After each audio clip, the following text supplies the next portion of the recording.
Thanks everyone for attending today. Lost a bit of time with some technical issues. My name is Ramel Almazo. I'm an advisor for Qredo. And Qredo, if you don't know anything about Qredo, Qredo is bringing to market what I view as the safest digital asset network and infrastructure. We go live in June this year, and we've got some exciting capabilities to talk about. In terms of my background, I'm about 3 to 5 years in digital assets. I used to lead the blockchain and crypto practice at Capco. Capco is a 5,000 to 6,000 person consultancy globally, and I also do a lot of speaking and mentor startups. In terms of what is Qredo, the simplest way I'd like to describe Qredo is a trading network which offers institutional grade security for digital assets. What that means is that we're going to introduce to the digital asset market an infrastructure which is impossible to hack. What does that mean? Well, it means that for the first time you can trade on a crypto exchange. Your assets will be protected. So if an exchange defaults, is liquidated, or is hacked, your assets will be protected if you're part of the Qredo network. I mean, I think, we're all very much aware of the problems in the market today in terms of safety and security. Just overnight, we had Etana, which provides a fiat and custody service to Kraken, reporting a data breach. We fixed that problem. We also had last weekend 25 million Bitcoins lost on the lendf.me website, which is part of the DeFi solutions and part of ETH tokens. We fixed that problem. I know there's quite a, I guess, startling presumption to make and bring to the market at such a time when we're almost hearing on a weekly basis how digital assets are being stolen from exchanges or through trade platforms or through insecure infrastructure. We are bringing a solution to the market which we believe will fix that completely. So yes, it's a bold statement, but we're confident that once we go live, we can prove that and prove that that works. And together with that, we will build an ecosystem which is a risk-free ecosystem. And I like to think of Qredo as a layer 2 solution. I know you guys would have heard many layers over the time, and I know ETH talks about roll-ups and up to 7 roll-ups, but if we just look at the ecosystem in simple terms, what we're proposing is that your layer 1, so it's basically any digital asset, any altcoin, any enterprise solution, we can basically accommodate through a layer 2 infrastructure. Our layer 2 consists of an MPC solution, a blockchain, and a clearing and settlement layer. What we provide in that layer is basically instant transfer, instant swap, instant exchange of assets. Any handler or touch point in the digital asset market can be part of that layer. So for example, your signals, your signature banks, any off cold storage custody solution like BitGo, any exchange, and any OTC trading desk. Because we're building such a secure and safe layer 2 ecosystem, it gives the market an opportunity now to really consolidate and build a layer 3 which is integrated and functions together as a whole, as opposed to a disaggregated market, which we're seeing today. So for example, you can now build a safe capital markets infrastructure which can provide safe collateralization and securitization of digital assets. I know the market's crying out for an integrated treasury management function. There is bits and parts emerging in terms of treasury management, but we offer that infrastructure now to build an integrated treasury management solution. And again, the same story with portfolio management. It's probably, out of those, I'd say 5 pillars is the most advanced. And then the least advanced is probably a regulatory reporting function. What we can do for a reg reporting function is build a real-time capability in terms of regulators having real-time access to trade data. Not only is that real-time access, but they'll be able to 100% rely on that data, because all of our data is produced through a ledger, a consensus-driven ledger. which means that all the trade data is immutable, irreversible, and 100% reliable. In terms of the team, Qredo team, Qredo's been up and running for about a year or two now, but in terms of development and in terms of the mass, the cryptography behind it, that's been at least 2 years. It's founded by two key people in Anthony Foy and Brian Spector. Brian Spector, I mean, both of them worked together in the Apache Milagro Foundation and are still members today. Brian's probably the brains behind this and the technical nous. And Anthony's also a serial entrepreneur, and it's his fifth startup. In terms of other talent we have on the team, we have a lot of ex-Big Four, so PwC, EY, and we also have, leading digital asset specialists in the market. I would say in terms of an advisory board, we probably have one of the strongest for a startup, definitely one that I've seen. Some leading academics in the cryptography field. And of course, we have a strategic advisor, which is an institutional leader of finance in Josh Goodbody. In terms of, some of the things I touched on in terms of what we do for industry first. For the first time, the industry with digital assets can now automate proof of coin, automate proof of funds, and automate proof of counterparty. And what that means is a lot of the problems that you see today, and these are transferable problems across the market. So I always use the example of a OTC trading desk. So when you trade OTC today, and I don't know if you have first-hand experience, but I do. When you trade, say, 100 Bitcoin, you need to have proof that counterparty that you choose to trade with does own the assets he says he does, and it does come from a reliable source, and it's not come from dodgy money. We automate all that process for you. We automate that process through what we call is another industry first, an integrated trader chat. So how you run an OTC test today, you probably do a lot of WhatsApp messaging, you do a lot of Telegram messaging, you try and agree a price. The counterparty, to prove his coin, has to go to cold storage, he has to pay a withdrawal fee, and it's an expensive withdrawal fee depending on how many coins you have to prove. It may take 24 to 48 hours to get them out of your vault. We eliminate all those problems. So we eliminate the problem of having to go to your cold storage. We cut those fees out for you, and we automate it all for you, all in one integrated trading hub. So I'm very excited about bringing that to market. In terms of once they're on the platform and in the network, we offer automated instant clearing and settlement. You can transfer to any counterparty plugged into the Qredo network instantly. This also overcomes the problem of block times. So as you know, Bitcoin confirmations are 6 blocks. I think Kraken and Gemini have now reduced it to 3 blocks. We're looking at any average block time on Bitcoin at the moment is 10 minutes. I think average with exchange admin processes, it can take up to 30 minutes. We bypass all that, and we do that in less than a second. How do we do it? I'll explain in a second.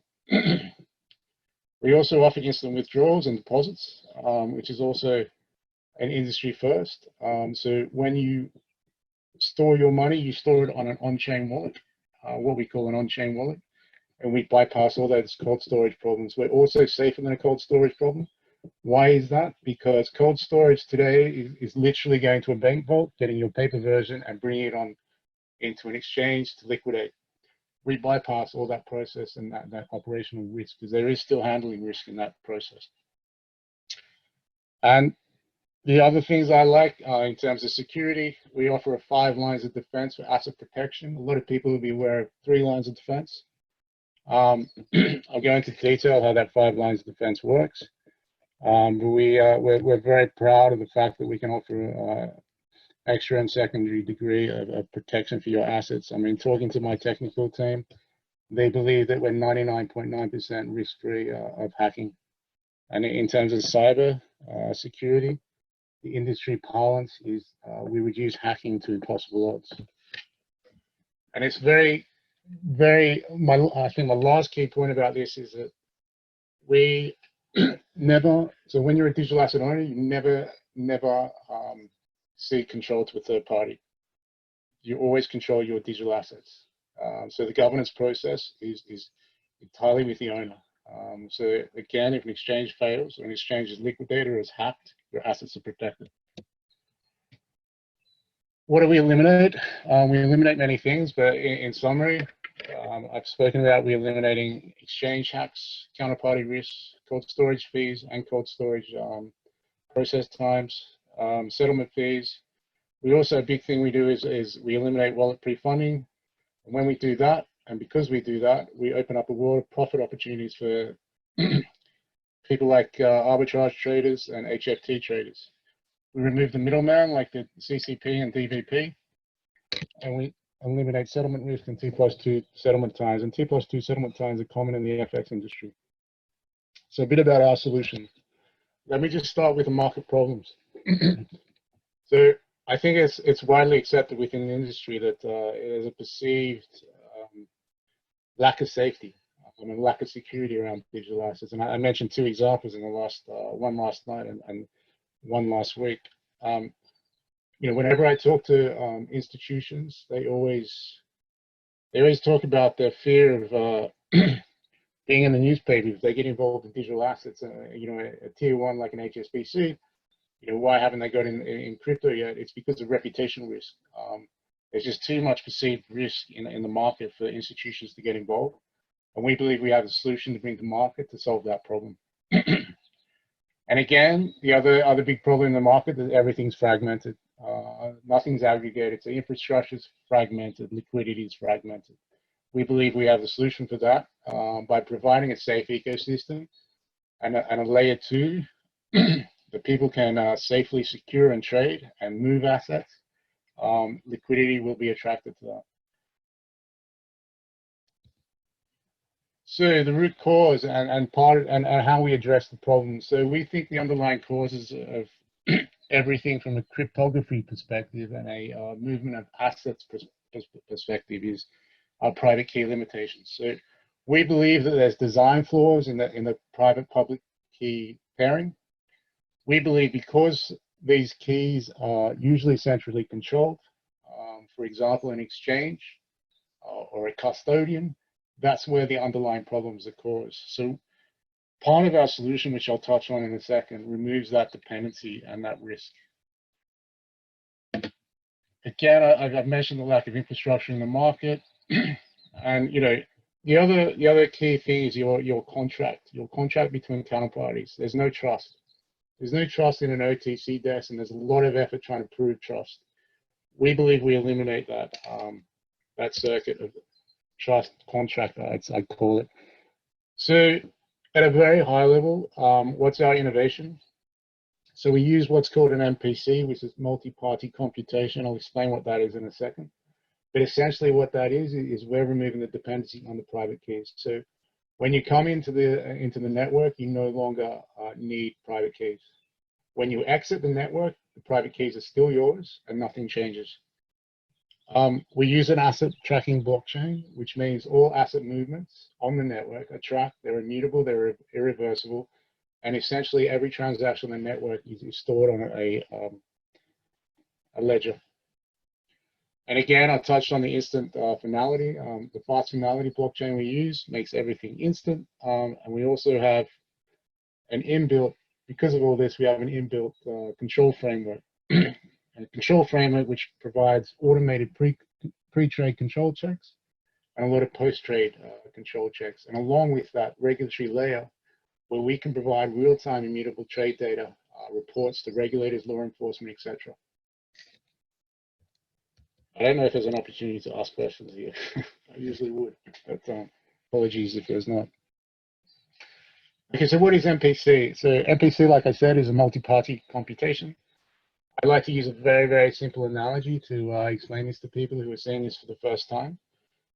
So when you check into a hotel, you hand your car keys to a concierge and you receive a keyless electronic card. That's pretty much the same process as MPC. So your hotel is your Qredo network. So you come within the protected environment. You hand your car keys. That's your Bitcoin coming from your layer one. To the concierge, and your concierge is part of the network, which is your on-chain wallet. We, as Qredo, the network, don't control. We don't touch. We're just a technology provider. We don't touch that, but the infrastructure protects you while you're doing all of that. And then I guess what MPC is essentially is that keyless electronic card you receive in the hotel. So that keyless electronic card is used to tap within the hotel, is used to access all different parts of the hotel. So every time you tap, say on the lift, in the gym, in the hotel swimming pool, you're basically transacting, and that transaction is recorded on our blockchain. And that's a unique digital footprint you leave every time. Because I can't see if anyone has any questions. There's usually questions at this point. I'll leave them to the end. Hopefully that's quite clear. And just on that, so here's a I guess another easier, very simple diagram to understand the flow here. So it's relating to our MPC. So when we move from the layer 1, say a Bitcoin blockchain, you deposit into the Qredo network, and then the key message for this slide is really you can move assets within the purple circle, the Qredo network, 1 million times before you need to move any assets on the underlying blockchain, and you can wait 1 week, 2 weeks, a month, even 12 months before you actually move on the underlying blockchain. And what that means is you avoid all those transaction fees that you're paying today, those mining fees on the Bitcoin blockchain. You only pay it once, and you only pay it when you withdraw from the Qredo network. Otherwise, all the transactions within the Qredo network are pretty much avoiding every single fee that you're paying now today. And it's also avoiding that, what I mentioned before, that 3 block confirmations, those 6 block confirmations on the Bitcoin blockchain. So you're not waiting 10, 20, 30 minutes to transfer assets, you're doing it instantly. So I did touch on it in terms of how we solve safety. We reduce hacking to impossible odds. Much of that is through our MPC, our blockchain, and our technology, essentially our cryptography advances, and our 5 lines of defense. I'll go into our 5 lines of defense in a second. So I think we've covered all that. So 5 lines of defense is essentially what I would start as your keyless MPC.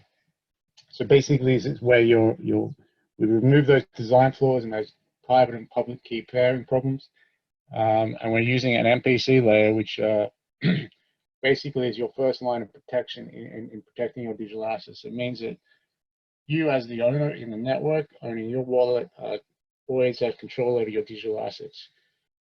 So if you're a larger organization, we have a second line of defense. So it definitely suits institutions. And what we call a wallet multi-user authentication is basically, the best analogy I use today is when we sign a check and we have 2 signatories, and you need 2 signatories to make a payment. It works in the same way. So with multi-user authority, we can have 5, 10. It's really up to the organization. 5, 10 people approving a asset release or a transaction, and that will be automated. That all those authenticators will receive a notification on their mobile app to approve a transaction, or we can have an automated bot which does it all for you and is behaving within your business rules and your thresholds. Our third layer is our blockchain, which records everything and is immutable and transferable and has all the benefits of blockchain. We also have what I call backup for hardware, which also holds a lot of the technology, and we also get regulatory tested for security audits, pen tested, and pretty much all testing is going to be required once we launch. What are the business benefits? Probably 2 of the biggest use cases we have is that we can now, because you don't need to pre-fund your wallets. Arbitrage traders, we've done some research. Arbitrage traders can become anywhere between 10 times to 100 times more profitable depending on their capital utilization today. I'll go into a case study and explain that in a bit later. Because the other great benefit I see is that transaction fees on the Bitcoin chain, on the underlying chain, are pretty much eliminated. You only pay them once. You don't pay them if you're doing 1 million transactions through our network. You're not paying those mining fees. So we estimate minimum 70% saving in transaction fees. In terms of trade capabilities, we automate all the pre-trade control checks, the post-trade checks. We integrate that all with RFQ and IOI. Everything we do in the network is compliant in terms of regulatory compliance. Like I said, we can provide real-time data to regulators and law enforcement. All that data is 100% reliable and obviously secure. I think an important point about our security is if Qredo falls over tomorrow or is inoperable, the system continues to run, the network continues to run, so there's no risk there, unlike a number of the other MPC solutions out there today. What are our use cases? I touched on the exchange hacks.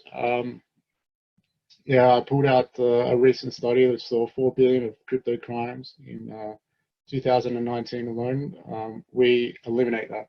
If you're on the Qredo network and you're plugged into those exchanges, your assets are protected, always. 20 times more profitable. Let me elaborate on what this use case is. So an arbitrage trader today or a trading desk will have to pre-fund their wallets with each exchange. So a lot of the ARB desks are using 10 exchanges. I know some are using 25, 30 exchanges to ARB. And what they're doing, they're selling at the highest price and they're buying at the lowest price. But they have to pretty much, if you start with 10 exchanges and 100K, you pretty much have to pre-fund each of those exchanges with 10 grand each. The most you can make out of your trade today is that 10 grand. Under Qredo, you can still ARB those 10 exchanges, but you don't need to leave that 10 grand you're leaving at each of those exchanges to take advantage of ARB opportunities. Why is that? Because we can transfer instantly to any of those exchanges. So all of a sudden, that 10 grand you can potentially make a return on is now 100 grand. So we have 10 times your capital utilization and profit. The example I use on 20 times is basically a 10 exchange ARB with a 50% utilization. So we're quite excited about that. In terms of transaction fees, I touched on this quite a bit in terms of savings because we're avoiding the mining fees. How do we charge? We charge one low transaction fee. So I know the FX guys are getting quite excited about this. When you do a USD or you do a cable trade today, you're paying a range of fees from CCP, Clearinghouse, CLS, SWIFT, BACS, CHAPS, FX spread, and broker fees. We eliminate all that. And we charge one low transaction fee to make it happen. We also promise this to be risk-free, and I explained how and why earlier, and instant. Okay, so the last use case, I think it's the last one we have. It's part of the same thing. This is the one that excites me the most. Like I described the OTC desk example previously, I know of institutions that are doing trades on WhatsApp today. The regulator doesn't like that because it's encrypted. You can't see, they can't see what's going on. They can't see, how deals are getting handled, etc. So this is a V1 version of our tech. But basically, this is an integrated RFQ IOI screen. You've got 6 screens up here with different traders trying to make deals. All this stuff is recorded, saved offline, immutable and irreversible. So law enforcement, if they need to, can come and see what's happened and be 100% sure that that information is reliable. I guess I've saved the best to last here. So what this is basically when I spoke earlier about the automated proof of coin and funds. This is an example of automated proof of coin. You can see here that Robert and Rachel are discussing a deal. Robert asks Rachel to prove her coin. Rachel comes back with a hashtag POC50BTC. Our system automatically generates to say yes or no she has that in her wallet. That is verified. So Robert now has proof that Rachel has that coin. They get an indication of interest, and Robert accepts. Done. Bang. The trade's through. Automated proof of coin's done. IOI is done. Price is agreed, and it's all captured and it's all immutable. And it's all automated for you without any hassle. That pain you go through today in terms of going to cold storage, getting out your proof of coin, paying the withdrawal fees. The transaction the trade might not go through. Then putting it back into cold storage. And it takes time. Then while you're waiting 2-3 days for that money to come out of cold storage, the price changes, the counterparty gets bored, goes to someone else, and you lose the deal. That's all. Those problems have all been fixed under our solution. I think how are we going for time, guys?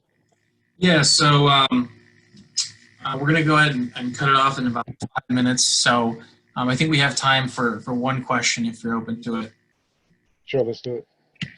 All right, so specifically, like how do you handle AML and BSA requirements, and who regulates this exchange?